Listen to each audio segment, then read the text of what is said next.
எவையோட மேலான தமிழ் பெருங்குடி மக்களே, உங்கள் அனைவருக்கும் மேலரசம்பட்டு சமூகத்தின் பணிவான வணக்கங்கள். அன்பு உறவுகளே, நம்முடைய சேனலை நீங்கள் பார்ப்பது இதுவே முதல் முறையாக இருந்தால் நம்முடைய காணொலிகள் தொடர்ந்து உங்களுக்கு வர வேண்டும் என்றால் உடனே சப்ஸ்கிரைப் செய்து கொள்ளுங்கள். தொடர்ந்து நம்முடைய காணொலி பற்றின உங்களுடைய மேலான கருத்துக்களை கருத்துரை பகுதியிலே தவறாமல் பதிவு செய்யுங்கள். அன்பு உறவுகளே, வாருங்கள் இப்பொழுது காணொலிக்குள்ளே செல்லுவோம்.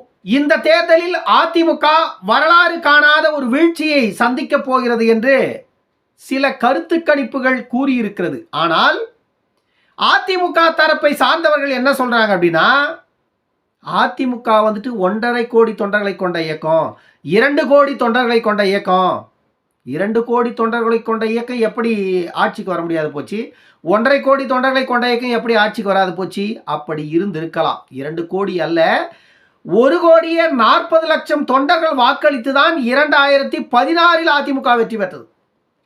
அப்பொழுது உண்மையிலேயே 1,40,00,000 மக்கள் அந்த கட்சிக்கு வாக்களித்திருந்தார்கள்.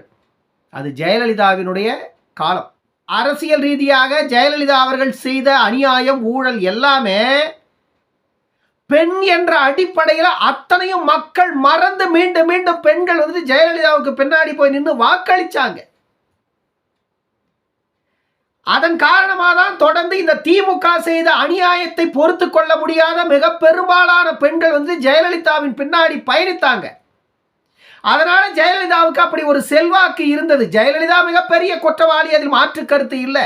ஆனாலும் கூட ஜெயலலிதாவுக்கு பின்னாலே அந்த பெண்கள் வேறு வழி இல்லாமல் இருந்தது உண்மை, மறுக்க முடியாது. அதே 1,40,00,000 தொண்டர்கள் இருந்த இயக்கம் தான் 2019 ஒரே தொகுதியில் தேனியில மட்டும் வெற்றி பெற்றது நாடாளுமன்ற தேர்தலில்.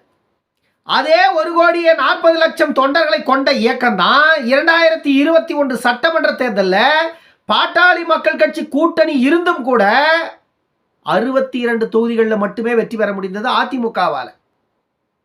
ஆட்சி அதிகாரத்தை எப்படி இழந்தது 1,40,00,000 தொண்டர்களை கொண்ட இயக்கம்?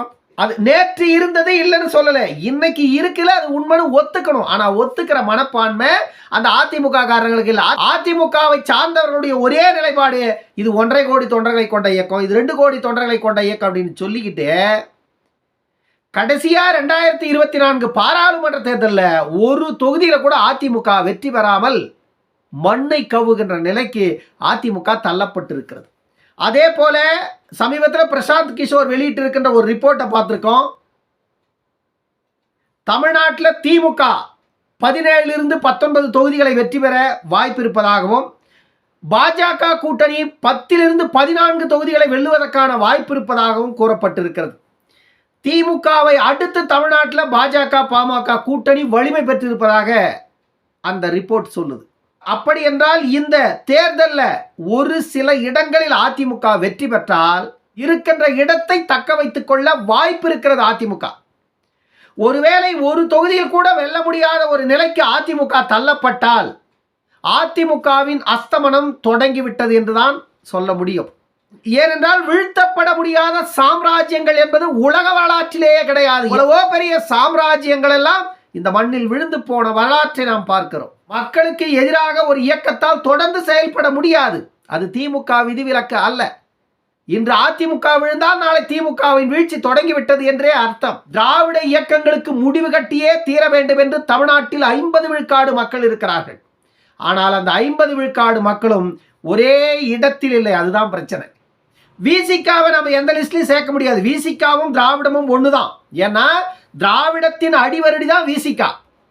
விசிகாவை அந்த லிஸ்ட்ல நம்ம சேர்க்க முடியாது. அது தவிர்த்து தமிழ்நாட்டில் பல இயக்கங்கள் திராவிடத்திற்கு எதிராக திராவிடத்தை வேறறுக்க வேண்டும் என்று துடிக்கின்ற இயக்கங்கள் பல தமிழ்நாட்டில்.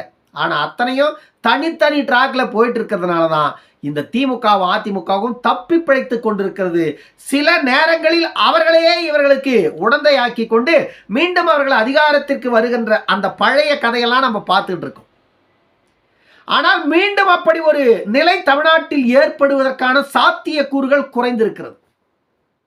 ஏன்னா தமிழ்நாட்டில் காங்கிரஸ் கரைந்து போன ஒரு இயக்கம். அதற்கு 1 அல்லது 2 விழுக்காடு வாக்குகள் இருந்தால் பெரிய விஷயம். தொடர்ந்து மத்தியில் 2-5 ஆண்டுகள் ஆட்சி செய்து விட்டதனால அந்த ஆட்சி அதிகாரத்தை வைத்து தமிழ்நாட்டில் பாஜக என்ற இயக்கம் ஓரளவிற்கு கால் ஊன்றி விட்டது. தமிழ்நாட்டில் பாஜகவை கால் ஊன்றவே விடமாட்டோம் என்று சொல்லிக் கொண்டிருந்த திமுக வேறு வழி இல்லாமல் மௌனித்து போனது. பாட்டாளி மக்கள் கட்சி தொடர்ந்து தமிழ்நாட்டில் திமுக அதிமுகவிற்கு சிம்ம சொப்பனமாக இருக்கிறது.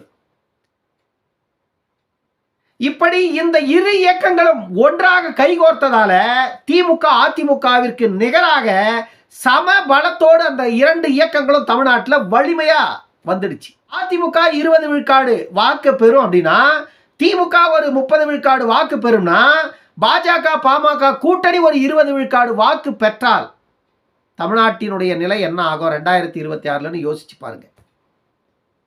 நாம் தமிழர் கட்சி இந்த லிஸ்ட்ல நம்ம சேர்க்கல. நாம் தமிழர் கட்சி தனியாக நிற்கிறது. ஒருவேளை அந்த இயக்கம் 10 விழுக்காடு வாக்கு பெற்றுவிட்டால் திமுக அதிமுகவினுடைய நிலை என்ன ஆகும்னு எண்ணி பாருங்க. இங்க ஒரு 20, அங்க ஒரு 10, 30 விழுக்காடு வாக்கு. 30 விழுக்காடு வாக்கு தான் தமிழ்நாட்டின் ஆட்சி அதிகாரத்தை கைப்பற்றுகின்ற வாக்கு. பாஜகவிற்கும் சீமான் அவர்களுக்கும் பல கருத்து முரண்கள் இருந்தாலும் திமுகவையும் அதிமுகவையும் தமிழ்நாட்டு அதிகாரத்திலிருந்து அகற்றுவதற்காக ஒருவேளை கைகோர்த்துட்டா பாஜகவோட, பாமக பாஜக நாம் தமிழர் என்று கைகோர்த்து களத்தில் நின்றுட்டா 30 விழுக்காடு வாக்கு ஒன்னா சேர்ந்தா 30-45 மாறுவது சாதாரணம். 30-45 விழுக்காடாக மாறுவது என்பது எளிதாக மாறிடும். 35 விழுக்காடு 20 கூடும், 20 விழுக்காடு 10 போகக்கூடும். அப்ப தமிழ்நாட்டின் நிலைமை என்னாகும்? அதிமுகவும் திமுகவும் ஆட்சி அதிகாரத்திலிருந்து அகற்றப்படும். ஒரே ஒரு முறை இது நடந்தால் தமிழ்நாட்டு மக்களுக்கு விடியல் கிடைத்து விட்டது என்றுதான் அர்த்தம். இன்று முதியோர் உதவித்தொகை 1000 கொடுக்கிறோம். இன்று முதியோர் உதவித்தொகை 2000 கொடுக்கிறோம். குடும்ப தலைவர்களுக்கு 1000 கொடுக்கிறோம். தேவையில்லடா, எங்களுக்கு தேவையில்லை, இதெல்லாம் தேவையே இல்லை, என் வீட்டு பிள்ளைய வாழ விடுங்க. இன்று இருக்கின்ற இளைஞர்களை வாழ விடுங்க, அவர்கள் வாழ்வதற்கான வழியை கொடுங்க, அவர்கள் வாழ்வதற்கான வழியை விடுங்க. அவர்களுடைய வாழ்க்கை பாதையில விஷச்செடிகளை விதைச்சிட்டு அந்த விஷச்செடிகள் அவர்கள் மடிந்து போன பிறகு என்னுடைய அம்மாவுக்கும் அக்காவுக்கும் தங்கச்சிக்கும் அத்தைக்கும் உங்களுடைய உதவி பணம் எதுக்கு? எதுக்கு உங்களுடைய உதவி பணம்? என் அண்ணன் இருந்திருந்தா அந்த தாயை பார்த்திருப்பான், என் தம்பி இருந்திருந்தா அந்த தாயை பார்த்திருப்பான், என் மாமன் இருந்திருந்தா என் அக்காவை பார்த்திருப்பான், என் மாமன் இருந்திருந்தா என் அத்தையை பார்த்துட்டு இருப்பான். எல்லாரையுமே இன்றைக்கு விதவைகளை ஆக்கிட்டு அவர்களுக்கு உங்களுடைய அரசாங்க உதவி பணம்னு கேட்குறீங்களே. குடும்ப தலைவிக்கு 1000, முதியோர் உதவி பணம். குடும்ப தலைவனை சாகடிச்சிட்டு அந்த தலைவியை முதியோரை ஆக்கின இந்த கொடுமையான அரசு இந்தியாவில் தமிழ்நாட்டில் தான் நம்பர் 1 இருக்கு. அந்த அரசுக்கு பேர் தான் திராவிட மாடல் அரசு. விடியாத அரசுக்கு பேரு விடியல் அரசுன்னு சொன்னா கேட்கறதுக்கு வெக்கமா இருக்கு, சொல்றதுக்கு நான் கூசுது, வேறு வழி இல்லை, சொல்லித்தான் ஆகணும். இதையெல்லாம் பேசும்பொழுது மனசு கலங்குது. மனசை கலங்க விட்டனா கண்ணுல தண்ணி வரும். உங்க முன்னாடி நான் இப்படி உட்கார்ந்து பேசவே முடியாது. அதனால நான் சில நேரங்களில் எல்லாத்தையும் அடக்கி வச்சுக்கிட்டு சிரித்து பேசுறேன். களத்துல ஒரு அக்காவையும் தங்கச்சியும் அம்மாக்களையும் பார்க்கும் பொழுது மனசெல்லாம் பத்தி எரியுது. ஆனா அதற்கான தீர்வு என்னை போன்றவர்களால கொடுக்க முடியாது. ஆட்சி அதிகாரம் என்பது மிகப்பெரிய ஆயுதம். அந்த ஆயுதம் தகுதியற்றவர்களிட்ட மக்கள் கொடுத்து வச்சிருக்கீங்க. தகுதியானவர்களிடம் அந்த ஆயுதத்தை கொடுத்திருந்தா இந்த நாட்டை தூய்மைப்படுத்தியிருப்பாங்க, இந்த நாட்டை தூய்மைப்படுத்தி இருப்பாங்க. தூய்மையான நாட்டில் வாழுகின்ற மக்களின் வாழ்க்கை செழுமையா இருந்திருக்கும். தூய்மையற்றவர்கள் ஆட்சி செய்கின்ற மாநிலத்தில் வாழ்கின்ற மக்களின் வாழ்வியல் நிலை கீழ்மை நிலையில இருக்கு. இதையெல்லாம் மாற்றணும் அப்படின்னா தமிழ்நாட்டு அரசியல்ல இந்த திராவிட கட்சிகள் இரண்டும் அகற்றப்படும். இது இரண்டுமே தமிழ்நாட்டிற்கு மிகப்பெரிய அநீதி இயக்கம்ங்கிறத மக்கள் புரிஞ்சுக்கிங்க. எங்க தாத்தா வாக்களிச்சான், எங்க அப்பா வாக்களிச்சான், இன்னைக்கு நான் வாக்களிக்கிறேன், நாளைக்கு என் பிள்ளையும் வாக்களிப்பான் திமுக அதிமுகவுக்கு அப்படின்னா நீ இல்ல, உன் பிள்ளை இல்ல, இன்னும் அடுத்தடுத்த தலைமுறைகள் இங்க வந்தா கூட அதிகாரத்தில் உள்ளவர்களின் வாழ்க்கை மட்டுமே மாறும் ஏறுமே தவிர அவருடைய வாழ்க்கை மாறவும் மாறாது, ஏறவும் ஏறாது. தாத்தன் விட்ட இடத்துல அப்பன் வாழ்ந்து முடிச்சிருப்பான், அப்பா விட்ட இடத்துல புள்ள வாழ்ந்து முடிச்சிருப்பான், புள்ள விட்டு இருக்கிற இடத்துல இன்னைக்கு பேரை வாழ்ந்துட்டு இருப்பான். இந்த இடத்தை தாண்டி உங்களால போக முடியாது. நல்லா யோசிச்சு பாருங்க அன்பு உறவுகளே. என் தாத்தன் அரசு உத்தியோகத்துக்கு போல, என் அப்பா அரசு உத்தியோகத்துக்கு போல, நானும் அரசு உத்தியோகத்துக்கு போல, என் பிள்ளையும் அரசு உத்தியோகத்துக்கு போல, எத்தனை தலைமுறைகள்னு பாருங்க. இதற்கெல்லாம் காரணம் யாரு? ஆட்சியாளர்கள். ஒரு நடுத்தர குடும்பத்துல 75 ஆண்டுகள் ஆன விடுதலை இந்தியாவில் திராவிட கட்சிகள் 57 ஆண்டுகள் ஆட்சி செய்திருக்கின்ற இந்த தமிழ்நாட்டில் இன்னமும் முதல் பட்டதாரிகளையே காணாத குடும்பங்கள் எத்தனை? இன்னமும் அரசு வேலையை அனுபவிக்காத குடும்பங்கள் எத்தனை? ஆனா இவர்களெல்லாம் ஓட்டு யாருக்கு போட்டாங்க? திமுகவுக்கும் அதிமுகவும் தானே மாறி மாறி போட்டாங்க. ஆனா அவர்களுடைய வாழ்க்கைக்கு நீங்க என்ன போட்டிருக்கீங்க? டாஸ்மார்க் கடையை அவங்க வீட்டுக்கு பக்கத்துல வச்சிருக்கீங்க. அடுத்தவளுக்கு முதியோர் உரிமை தொகை கொடுக்குறீங்க, இலவச அரிசி போடுறீங்க, ரேஷன் கடையில சில பொருட்கள் கொடுக்குறீங்க, மாதமான பெண்கள் உரிமை தொகைன்னு ஒரு 1000 கொடுக்குறீங்க. இதையெல்லாம் கொடுத்து நீங்க எங்களுக்கு வாக்களித்ததற்கு நாங்கள் உங்களுக்கு கொடுக்கின்ற சன்மானம் இது அப்படின்னு சொல்லி அவருடைய வாழ்க்கையை முடிச்சிடுறீங்க. ஆனால் தொடர்ந்து யாரெல்லாம் அதிகாரத்தில் இருந்தார்களோ அவர்களே தொடர்ந்து அந்த இடத்தை தக்க வைத்துக் கொள்ளுகிறார்கள். கீழே இருக்கிறவங்க ஒருத்தனும் மேலே எழுந்து போனதா வரலாற்றில் இல்லை. இதையெல்லாம் சண்முகம் பேசினா திமுக மேலே குற்றம் சொல்றதே உனக்கு வேலையா போச்சுடா அப்படின்னு சொல்லுவீங்க. ஆயிரம் குற்றங்கள் இருக்குங்க. திமுக மேலேயும் அதிமுக மேலேயும் குற்றம் சொல்லணும்னா இன்னும் ஆண்டு கணக்கில் பேசினா கூட அவர்கள் செய்திருக்கின்ற அநியாயங்கள் இந்த மக்களுக்கு மாளாது. ஆனால் இதை அறிந்து கொண்டு புரிந்து கொள்வதற்கு மக்கள் தயாராக இருக்கணும். ஆனால் இருக்க மாட்டாங்க. காரணம் என்ன சொல்லுங்க?